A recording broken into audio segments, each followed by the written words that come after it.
नमस्कार, मी आहे Jayashree creation stitching and स्टाईलमधून. आज आहे शिलाई टिप्स भाग 7. भाग 1 ते 7 पाहिले नसतील तर नक्की बघा, कारण प्रत्येक टिप तुमचं काम सोपं करणार आहे. ब्लाऊज शिलाई करताना या 5 गोष्टी नक्की लक्षात ठेवा. 1.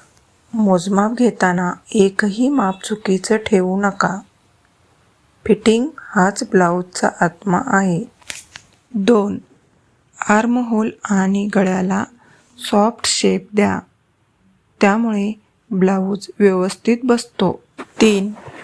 इनर लाइनिंग वापरा, फिटिंग टिकते आणि कपडा लवकर फाटत नाही. 4. स्लीव्ज डिझाईन आधी ठरवा, कटिंग नंतर बदलणे शक्य होत नाही. 5. शेवटी चैन हुक पट्टी व्यवस्थित शिवा. फिनिशिंग खराब झालं तर लूक खराब होतो. या छोट्या टिप्स पाळल्या तर ब्लाऊज नेहमी प्रोफेशनल दिसतो. पुढील भाग पाहायचा असेल तर बेल आयकॉनवर क्लिक करायला विसरू नका. धन्यवाद.